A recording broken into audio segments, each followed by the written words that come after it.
Hi guys, time for another draw. What's my next read? So this has been a while since we've done one of these. So let's see.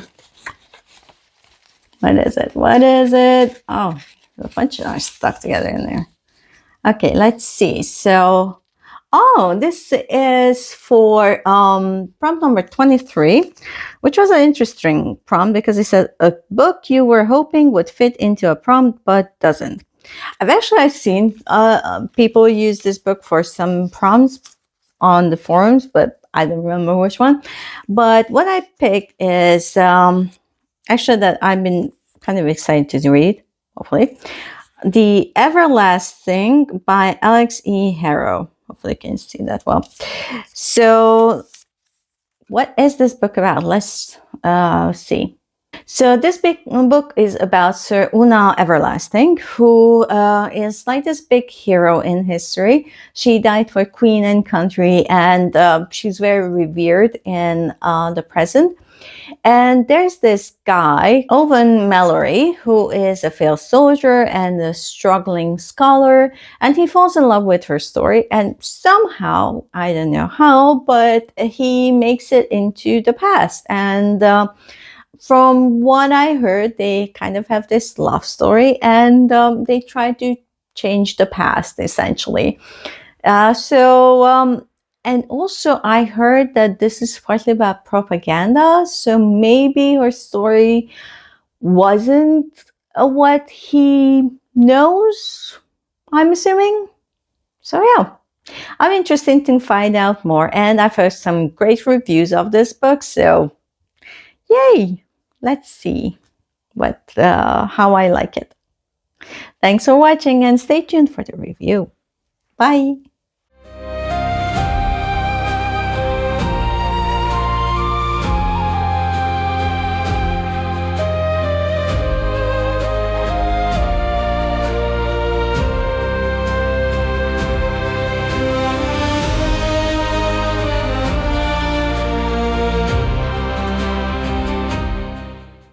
Hey guys, so this is a review of The Everlasting by Alix E. Harrow, and I read this as part of the 2026 PopSugar Reading Challenge for prompt number 23, which was basically you want to read the book but you couldn't fit into anything, so put it here.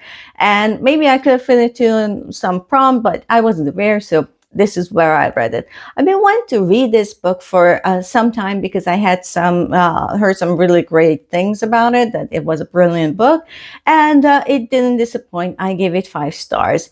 I didn't watch any spoilers, I promise. And now I can go and watch the spoilers. Yay! So this book is kind of a romance, but the romance part is not the really important part. It's not the message. There is a romance, which is lovely, actually. I don't really read romance, but this romance was really lovely. I did like them.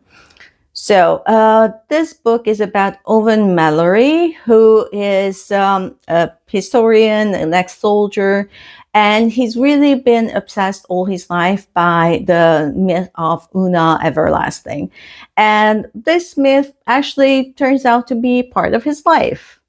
How? Well, you'll have to read it, but let's just say that it's kind of like uses the Groundhog's Day thing, where you keep repeating a period of time and hoping that will change. And at the beginning, actually, that made it a teeny tiny bit a bit boring. But once it jumped out of that really tight cycle, then it really started to pick up pace, and it was really becoming interesting. And part of Owen's journey is that he really uncovers how myth and national identity impacts a nation's life, how a nation operates, and how it sees itself and acts in the future. And I think this is really the most important and the most interesting part of this narrative, how founding myth can impact how a nation sees itself, but we also see that this isn't something that's fixed in time. So it may be history, it could be something actually happened X way, but how we see it, how we interpret it, how we make a narrative of it for our present is actually depending on where we are, especially where we are as a nation. And we can see that, especially in the United States, this is actually a very important thing to consider, because there have been a lot of arguments about the founding fathers, about manifest destiny, and all of those things, which are part of the national identity and part of the national myth. And we have to, even me as a foreigner, we have to think about this, we have to talk about this, because what the United States is the strongest, the most powerful, and most military powerful nation in our world. And so what they do impacts the rest of the world. We just can't escape it. I mean, I would love to, but we can't. And since we're talking about military might, this also talks about the reoccurrence of wars, of how a nation's path, how a nation tries to achieve greatness is often paid with the blood of its citizens, through wars, through strife, and all of those things. And in the end, we just look back on it and why did we fight? What happened? Was it all actually worth it? Also, pursuing power, is that actually worth it? At the end, is it better to have this might, this political, this military power, rather than try to learn to live together in harmony and just be content with where you are and what you have? Maybe that would have been better, but we're human. Also, the love story isn't a conventional love story. It's not like we see each other, we fall in love, and oh my God. But it's more about the bonding of two people who share a very common history, two soldiers who have both gone through stuff that they really can't explain to anyone else who hasn't gone through that, who also carry this guilt within themselves of the things that they've done as soldiers.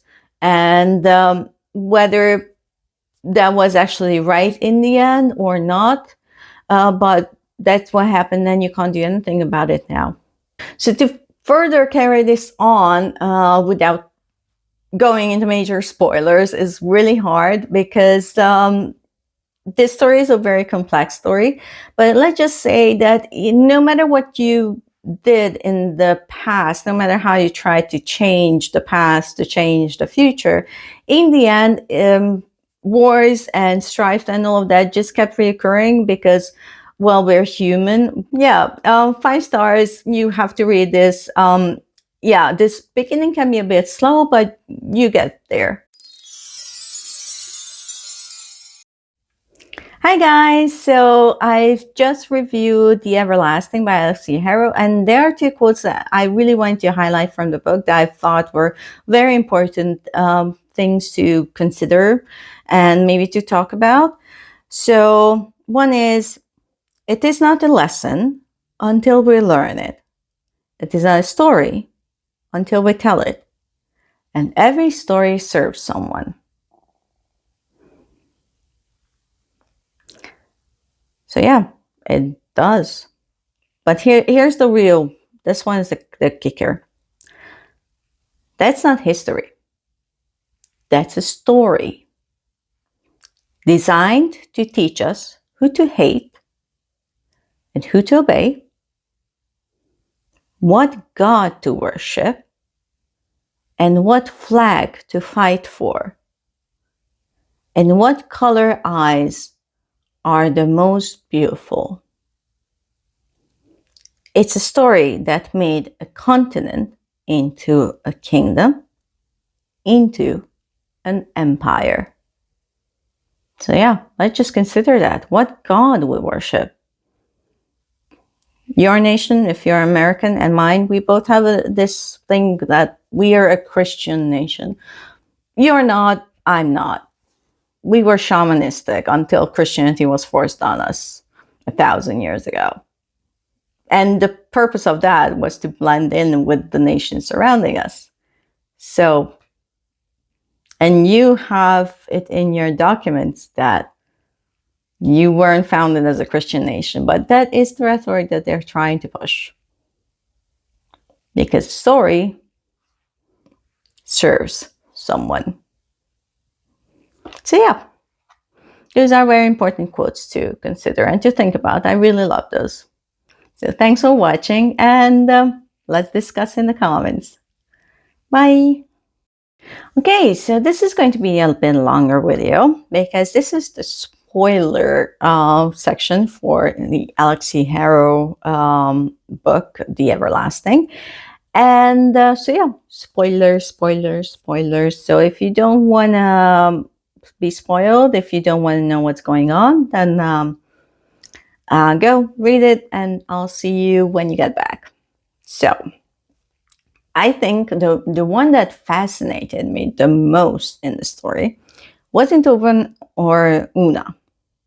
They were interesting characters, but for me, the most fascinating character was actually Vivian. And that was because I just kept thinking about her, because she potentially lived for millions of years. Like, if you think about it, all the jumping back and forth. And in my brain, I was trying to build a chronological version of her story, because what we see is like kind of like jumbled, kind of the jumpy all over the place kind of person. And I really tried to piece together Vivian, how she started, how she went on, and all of those things. Let's see, what was her beginning? So we know that probably as a child, she was sold to the king to work in the household, and she kind of stood out, and the king sort of groomed her and became her, she became his bedmate, basically, and probably as a very young teenager, maybe even sooner, we don't know. And what happened was that he was using her, and she became pregnant and had Una, and the king, her teacher, used Una's body to become immortal. Well, wanted to anyway. So he was using her all the time. And also, there was some psychological stuff going on, because Vivian told him that she wanted to be powerful, she wanted to be great, she wanted to be a queen.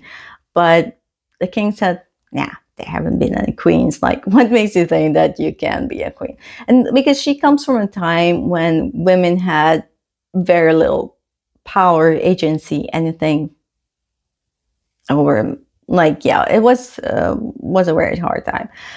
And but then Vivian sort of resurrects her own daughter through the tree and the dragon heart. And that's also probably why she went after the dragons later on, because she thought that if she could do this whole yew tree dragon heart thing, then maybe some other people could do it. So she had to get rid of the dragons.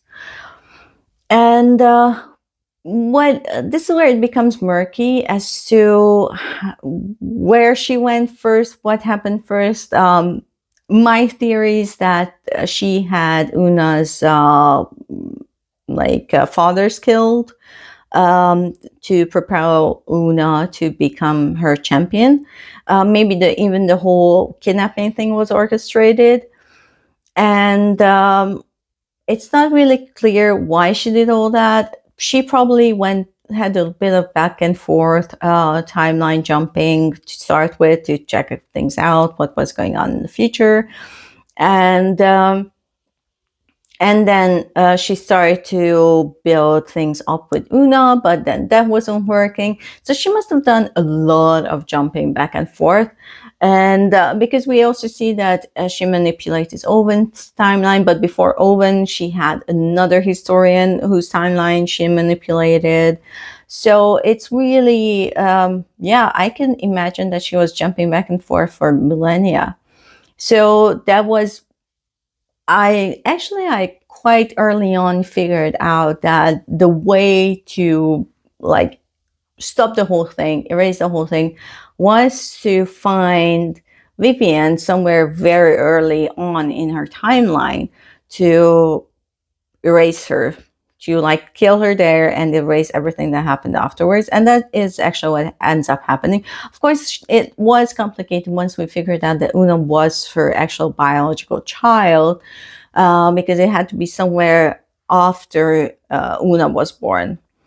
But what we see once we sever Vivian's influence basically over history is that the wars, the strife, all of that, they don't stop happening. They still happen. There are still wars. There are still bad people.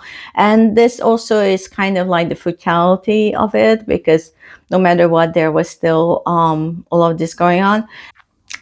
So that's those are my thoughts on the book and the little spoiler section. What do you think? And see you in the next one. Bye.